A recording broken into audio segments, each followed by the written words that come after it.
even though one is not obligated to throw all four corners of their talet over their left shoulder after reciting the blessing on the talet, many have the custom to do so, based on the writing of Rabbi Haim Vital in his book Shar HaKavanot, where he referred to what the Gemara described as Atifat Ishmaelim, the manner in which Arabs wrap themselves, and he reported that his teacher, the Arizal, used to wrap himself in that manner after reciting the blessing on the talet. Interestingly, there are some variations in the specifics of Atifat Ishmaelim among those that have the custom to wrap themselves in that manner when putting on their talet. Hakam Yosef Abadi Shayo briefly described the manner in which it was customary to wrap the talet in halab in his book on the customs of Aram Soba.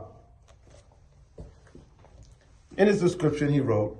that the four corners of the talet are gathered and thrown over the left shoulder and left there for the amount of time that it takes to walk 4 amot, which is a few seconds. In the commentary on this, which is called Mahkirei Aretz, and was written by Hakam Rahami Moshe Shayo, who was Hakam Yosef Abadi Shayo's grandson, he reported that he saw his grandfather put on his talet, and that his grandfather did not wrap the talet only on his head at first, as instructed by the Ben Ish Hai. His grandfather placed the talet on his head and let it drape down over his body, and then gathered all four corners of the talet at once and threw them over his left shoulder.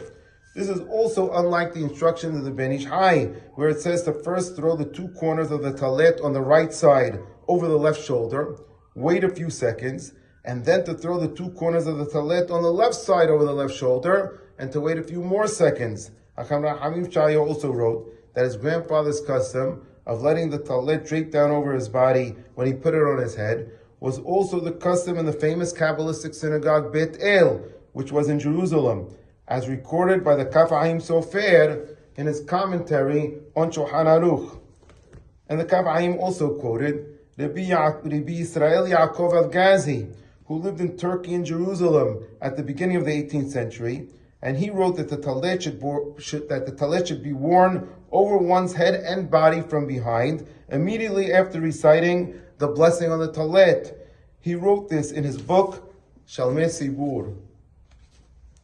Furthermore, our good friend Mr. Joseph Mosseri, in a recorded class, recalled seeing Hakam Yaakov Kassin alav Shalom, our former chief rabbi, place the talet over his head and body after reciting the blessing on the talet. Now for a demonstration. So first I'm going to demonstrate the Halabi custom. So after reciting the blessing on the talet, you place the talet over your head and let it drape down over your body. And then all 4 corners are gathered at once and placed over the left shoulder for a few seconds. This is unlike the instructions of the Ben Ish Hai, where first you gather the talet in a way so that you can put it over your head only. And then while it's over your head only, first from the right side over the left shoulder, and then the left side over the left shoulder.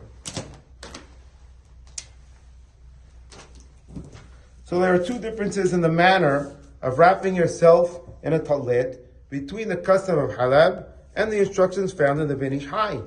One difference is that the Halabi custom is not to wrap your head only at first, but rather to place the talet over your head and let it drape down over your body. Secondly, the Halabi custom is to gather all 4 corners of the talet at once and throw them over your left shoulder for a few seconds, as opposed to throwing the 2 corners from your right side over your left shoulder first, waiting a few seconds, and then throwing the 2 corners on your left side over your shoulder, and waiting a few more seconds.